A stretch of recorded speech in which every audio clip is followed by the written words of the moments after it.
In the center of a busy space station, where lights always shine and flying cars fill the air, people from many planets walk together. Aliens with blue skin, robots with glowing eyes, and tall humans move around, shopping, talking, living. Everything looks clean, fast, modern. But in one dark corner, near a trash alley, something doesn't fit. There, behind metal bins and broken crates, a small figure moves. She is thin, dirty, and wearing torn clothes. Her skin is a strange pale silver. Her hair is messy. She looks like she hasn't eaten in days. She is not human. She is not welcome. The girl searches through garbage, her small hands picking old food, broken wires, anything she can use. People walking by stop and stare. Some look shocked. Others look disgusted. Disgusting, one alien says. She should not be here, a robot vendor whispers. A human mother pulls her child close. Don't look, she says. Someone throws an empty can at the girl. It hits her arm. She doesn't cry. She doesn't speak. She just keeps searching. Her eyes, large and soft, look tired. But deep inside, they still hold something, hope. Suddenly, a small boy, around 6 years old, walks up. He watches her. Are you a monster? He asks loudly. She stops. She looks at him. She doesn't answer. Before anything else happens, his father runs up and pulls him back. Stay away from her, he shouts. Everyone looks at the girl now, eyes full of fear, judgment, hate. Then someone steps forward. A man. A human. He is wearing a simple jacket with a strange symbol on the shoulder. His boots are worn from travel. His face looks calm, serious, but not angry. He looks at the girl. She looks at him. He walks closer. People begin whispering. What is he doing? Is he crazy? He's going near her. The man takes something from his pocket. A small food bar. He holds it out. Here, he says. His voice is soft but clear. Eat this. The girl doesn't move. Her eyes look at the food, then at his face. She doesn't trust him. He takes a slow step closer. It's okay, he says. I'm not like them. She reaches out, slowly, carefully. Her fingers touch the food. She grabs it, and quickly eats like she hasn't eaten in days. The man watches her quietly. Then he speaks again. What's your name? No answer. He sighs. All right, I'll call you Ash. The girl stops eating. She looks at him. No emotion, just silence. He holds out his hand. Come with me. People gasp. A vendor shouts. She's dangerous. Leave her. She's a thief. She's trash. But the man doesn't listen. He waits. The girl looks around. Fear in her eyes. Confusion. Then, she takes a step. And another. Then, slowly, she takes his hand. The crowd is silent. Watching. He walks away with her, through the crowd. People move aside, whispering, angry and confused. But he doesn't care. They walk until they reach a small ship, old but strong. The door opens. They go inside. The man gives her a blanket. She sits quietly in a corner. He brings her water. She drinks. For the first time, her body relaxes. She sleeps. The man looks at her from across the room. He speaks to himself softly. She doesn't know. She doesn't remember. But I've seen that mark before. And if I'm right. He stops. Looks again at the strange symbol glowing faintly on her arm. Then she's not just some poor lost alien. She's something much more. The lights dim. The ship floats quietly in space. Outside, the stars shine. Inside, a mystery has begun. A story no one expects. She was found in garbage. Unwanted. Broken. But this was not the end. This was the beginning. The ship floated quietly in the black sea of stars. Inside, the soft hum of machines filled the silence. The girl named Ash was curled up on a bench, wrapped in an old blanket. Her eyes were closed, her breathing soft, but her body twitched now and then, like she was running from something, even in sleep. Captain Ron sat across from her, staring. He had seen many strange things in his years as a trader and smuggler. But this girl, she was different. Something about her pulled at him. Not pity, not fear. Something deeper. Something dangerous. He tapped a few buttons on a screen. Images flashed in front of him. Wanted posters. Security feeds. Medical reports from across the galaxy. Most were blurred, redacted. But one thing was clear. Someone was looking for a girl with that mark. He glanced at her arm again. Just above her wrist, under the dirt and bruises, was a glowing silver mark. A pattern smooth and curved like a circuit but organic too, like it was grown, not made. Ash stirred. Her eyes opened suddenly, sharp and alert. She looked around, like a wild animal waking in a cage. Then she saw Ron. "You didn't lock the door," she said. Ron raised an eyebrow. "Was I supposed to?" She didn't answer. She just sat up slowly, the blanket falling off her shoulders. She looked smaller in the light, fragile. But her eyes, deep gray, almost metallic, held something old. Something watching. "Where are we?" she asked. "Safe," Ron said. "For now." She looked down at the floor. "You should have left me there." He leaned forward. "Why were you in that trash alley?" "I was hiding." "From who?" She didn't speak. Ron waited a moment, then got up and poured her a cup of warm water. He handed it to her. She took it without thanks. "You got a name?" he asked again. She shrugged. "I don't remember." "Family?" She shook her head. "Anyone looking for you?" A pause. Then, very softly, "I hope not."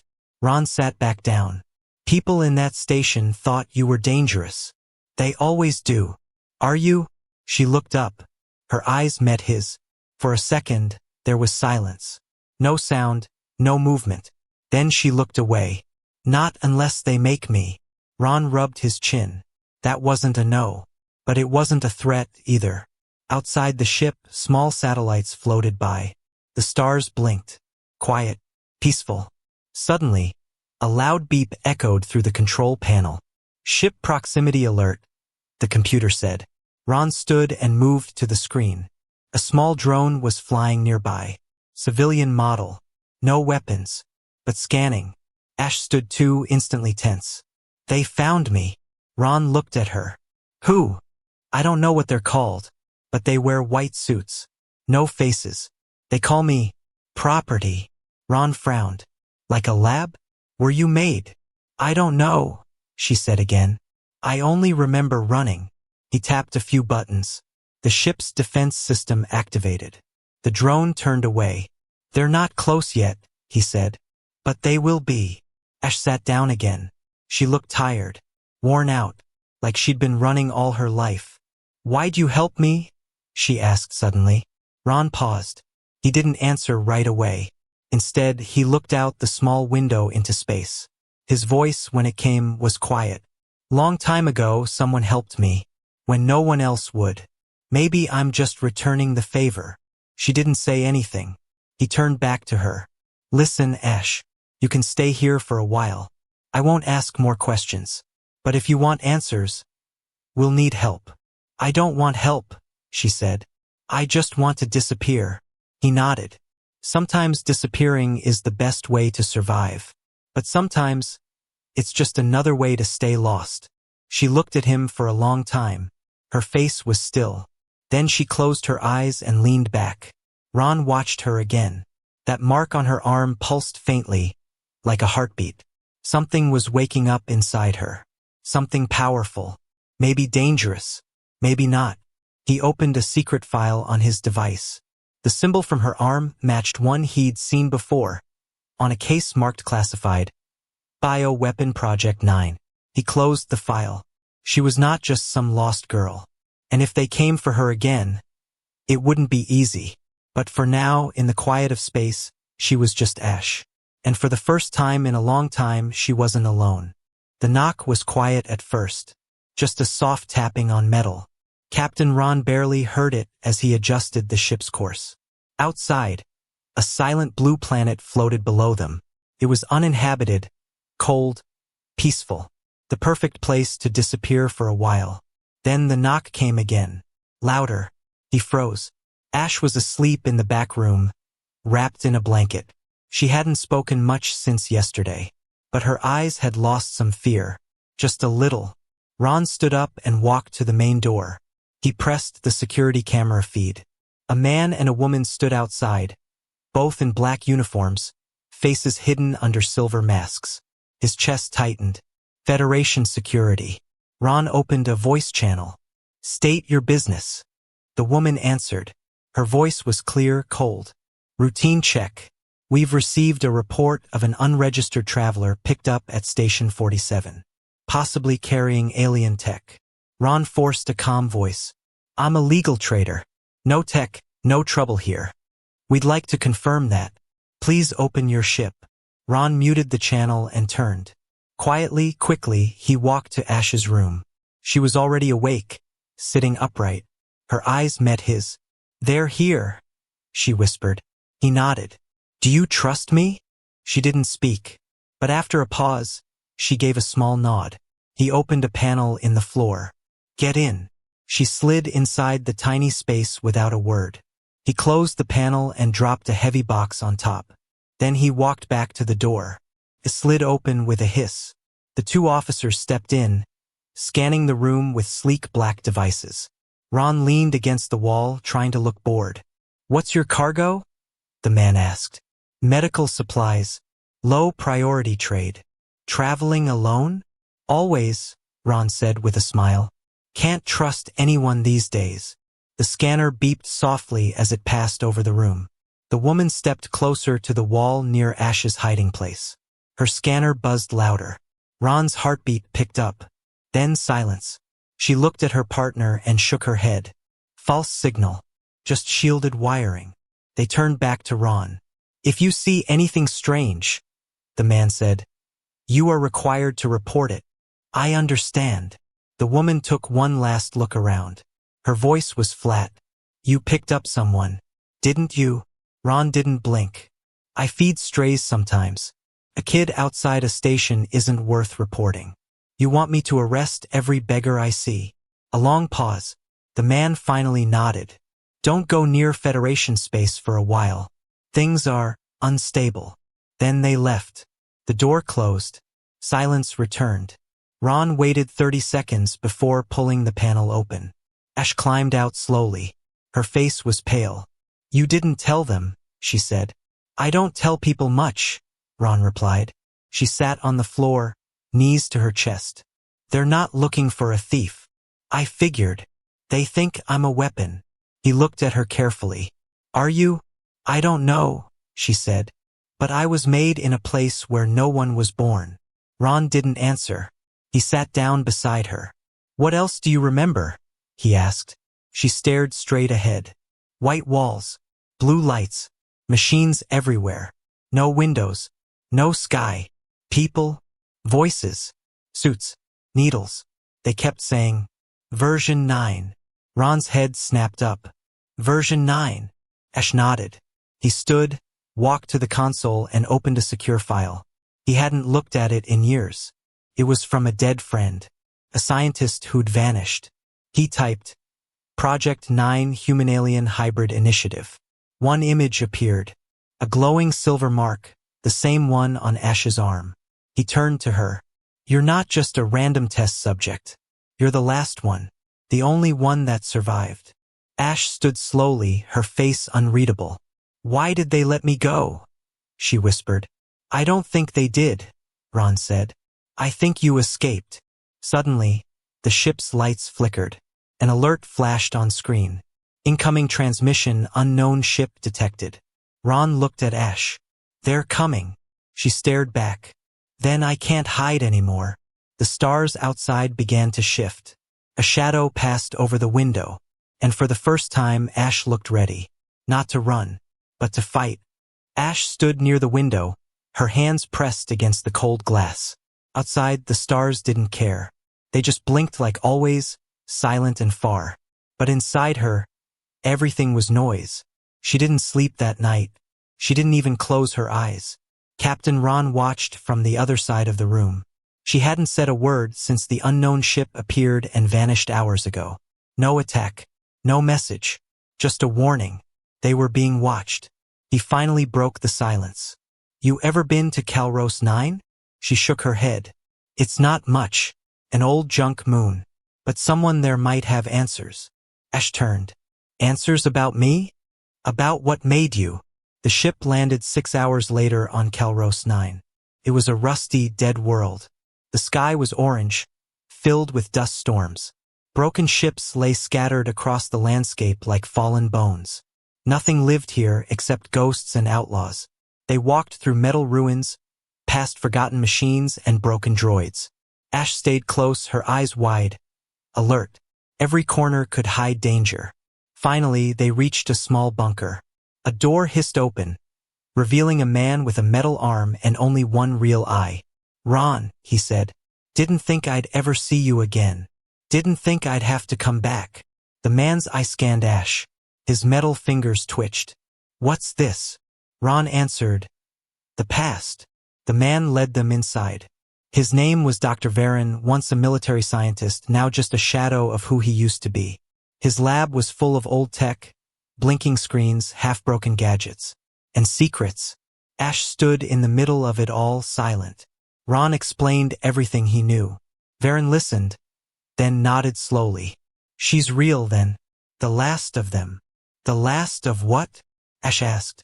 Varen walked to a panel and pulled out an old holochip. He placed it in a reader. A blue image floated in the air. Rows of children in white rooms, machines monitoring them, scientists watching behind glass. Years ago, the Federation started a secret program, Varen said. They called it Project 9. The goal was to create life forms stronger than soldiers, smarter than AI, more adaptable than any species. Why? Ash asked. To win a war that hadn't started yet. Ash stared at the images. She saw children like her. Quiet, controlled, lost. How many were there? 9 versions. 9 designs. The first 8 failed. They died. Or went mad. And me. You were the 9th. Ash stepped back. So I'm not alive? I was made. Varen looked at her with a tired face. You are alive. But yes, you were made. Grown from mixed DNA. Human and something. Not from this galaxy. Ash sat down. She felt her heartbeat in her throat. Everything felt heavy. Why did I escape? Ron leaned against the wall. Maybe they couldn't control you. Maybe someone helped. Varen's face darkened. Or maybe they let her go to see what she'd become. Silence filled the room. Then Ash whispered, Am I dangerous? Varen didn't answer. Ron spoke instead. You're not what they say.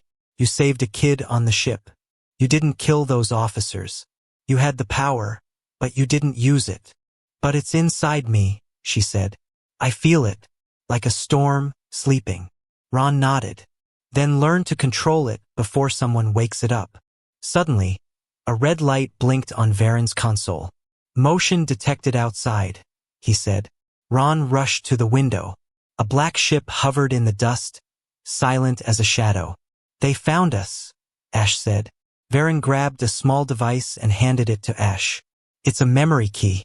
It holds everything. Your design, your history, your blueprint. Ash held it like it might burn her fingers. Ron looked at her. We have to run. No, she said. He stared at her. Ash, I'm tired of running. The shadow outside grew larger. Then her eyes changed, no longer soft and scared. They began to glow faintly, just like the mark on her arm. Varen stepped back. She's waking up. Ron reached for his blaster. Just don't burn down the building. Ash took a deep breath. For the first time in her life, she wasn't searching for food, or hiding in trash, or waiting to be hurt. This time, she was ready to face whatever was coming. The silence before an attack is never empty. It hums. It waits. It watches. Ash stood at the doorway of the bunker, her fingers curled tightly around the memory key Varen had given her. Her eyes glowed faintly again, just like the mark on her arm. Dust swirled around her feet, stirred by the soft tremble in the air. Captain Ron watched her carefully. She looked calm, but he could feel the pressure building around her like rising heat before a storm. The black ship outside hadn't made a sound. No warning, no lights. It simply hovered there, like a shadow waiting to move. Varen was still at the console. They're scanning the building. They know you're inside. Can we run? Ron asked. No chance, Varen said. Not this time. Ash closed her eyes for 1 second. In that breath, a memory surfaced. Flashes of white corridors, red alarms, voices shouting her number instead of her name. Then the sound of a door breaking. Then freedom. Now they had followed her into that freedom. She opened her eyes. I'm done running, she said. Ron reached for his blaster. Just tell me what you need. But Ash didn't answer.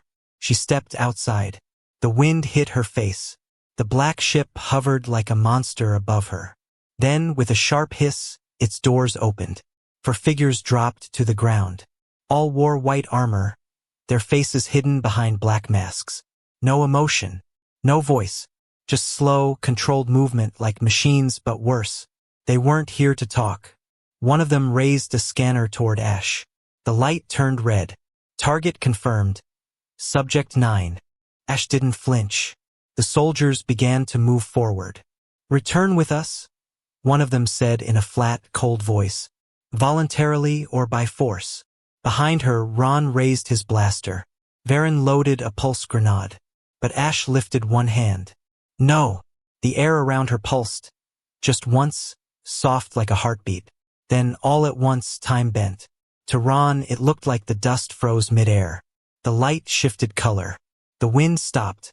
One of the soldiers moved, but too slowly, like he was swimming through jelly. Ash's eyes were glowing now, bright silver. One soldier fired. The blast stopped inches from her chest, hovering midair like it was stuck. Then it shattered into sparks. Ash turned her hand slightly. The ground shook. All 4 soldiers were thrown backward by an invisible force, landing in the dirt hard. But she hadn't touched them. Ron stared in disbelief. She's controlling gravity? No, Varen whispered, pale. She's bending time and mass. They didn't finish her training. She's doing this raw. Ash stepped forward. The soldiers tried to rise, but couldn't. I am not your subject, she said. I am not your weapon. They didn't answer. One of them reached for a beacon, a signal for more troops. Ash's eyes narrowed. The beacon melted in his hand. Ron finally stepped out beside her. Ash, that's enough. She looked at him. For a moment her face softened. The glow in her eyes faded. The air returned to normal. The dust moved again. The light shifted back to gold. The soldiers were alive, but shaken, stunned, silent. Ron grabbed her arm gently. We can't stay here. Reinforcements are coming. Varen shouted from inside.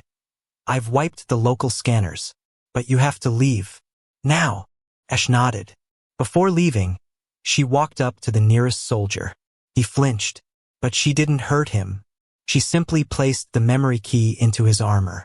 Give this to them, she said. Let them see what they made. Then she turned and walked toward Ron's ship. As they lifted off into the sky, Ash stared out the window. Her voice was quiet. They think I'm a threat. Ron looked at her. Are you? She looked down at her hands. No, she said. But I think they're right to be afraid. The stars stretched as the ship jumped into hyperspace. Far behind them, on that broken world, 4 soldiers stood in silence. And one of them held the truth. The stars were no longer quiet. They whispered to her. Ash sat alone in the back of the ship, knees pulled to her chest, her eyes half open but seeing something far away. Not the metal walls, not the blinking lights, something else, something calling her. Captain Ron flew the ship fast and silent. They had jumped through 2 illegal warp gates in the last hour, paths no normal traveler would risk. The engine groaned from the stress, but Ron didn't slow down. He had seen the footage from Varen's cameras. He had watched her stop a bullet with the air, stop time with her breath, melt metal with a glance. No one taught her. She just did it. He hadn't spoken much since then. He didn't know what to say. Ash, he finally called. She didn't answer. Are you all right? She blinked slowly. I heard something. Heard what? A voice. Ron frowned. From where? She pointed to her head. Not here. Then to her heart. Here. The ship beeped. A low-power alert.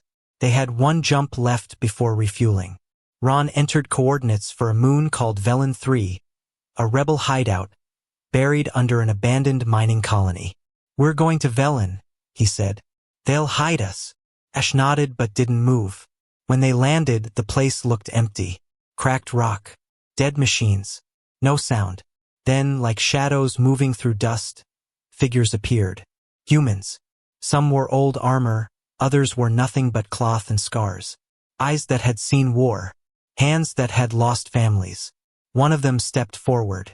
A tall woman with gray hair and a rifle on her back. You brought her, the woman said to Ron. You know? We all know.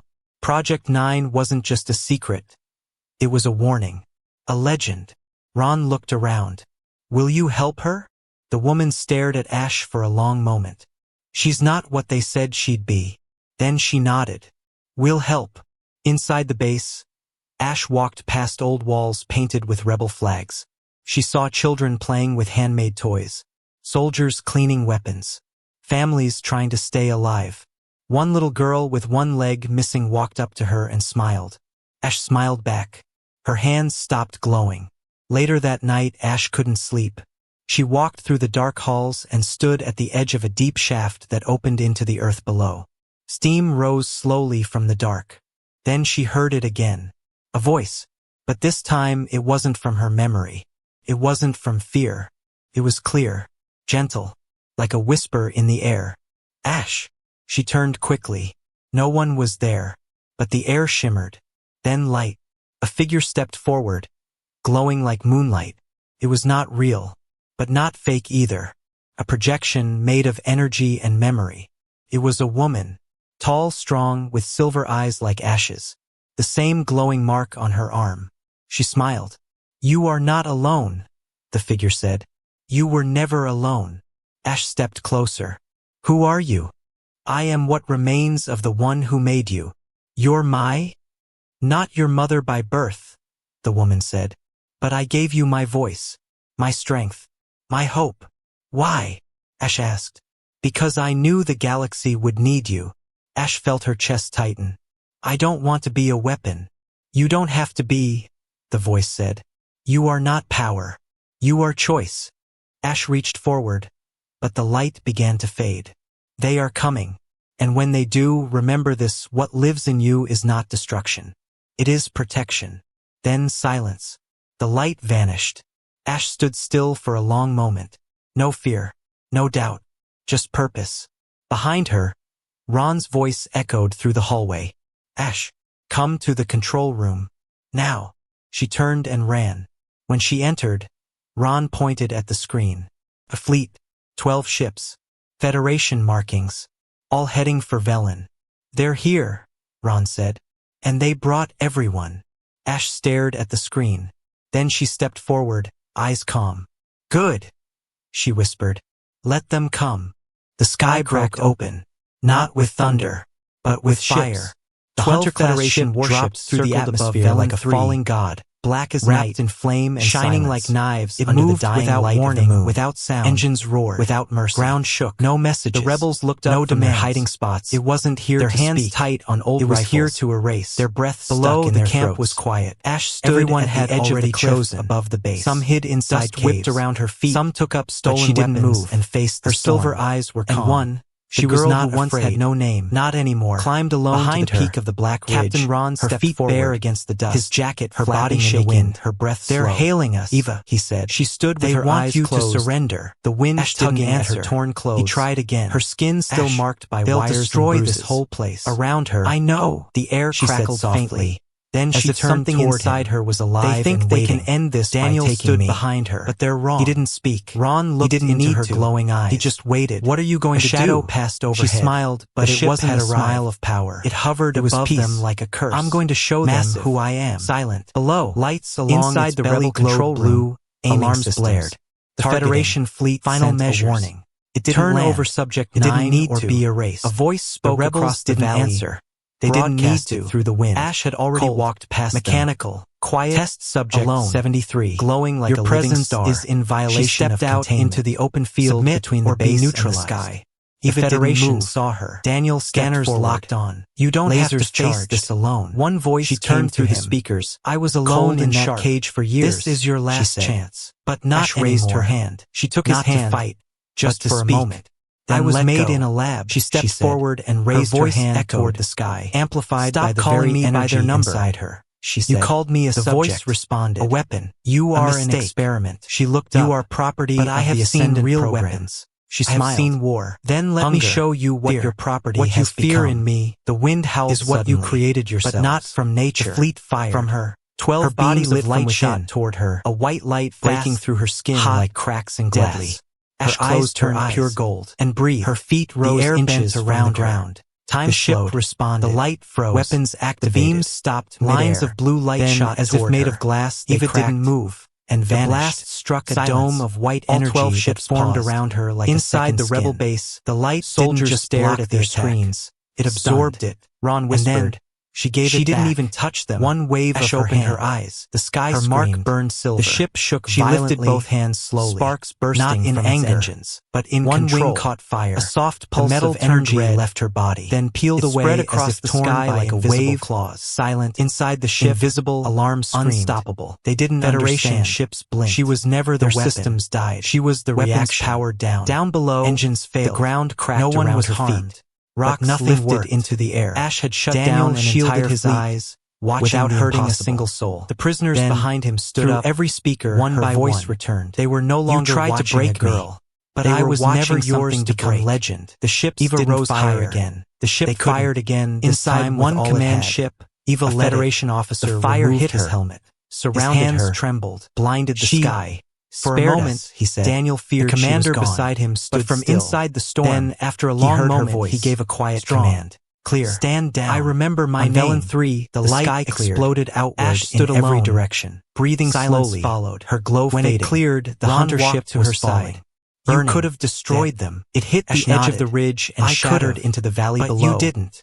A She broken looked shell up at of the what stars. once was power. I was made Eva in drifted silence, back to the ground. in pain. She But I collapsed won't to her become knees. what made me. Daniel ran Ron to her, smiled held her softly. up. She Then looked up what at will him, you her become? eyes still Ash glowing looked at her faintly. hands.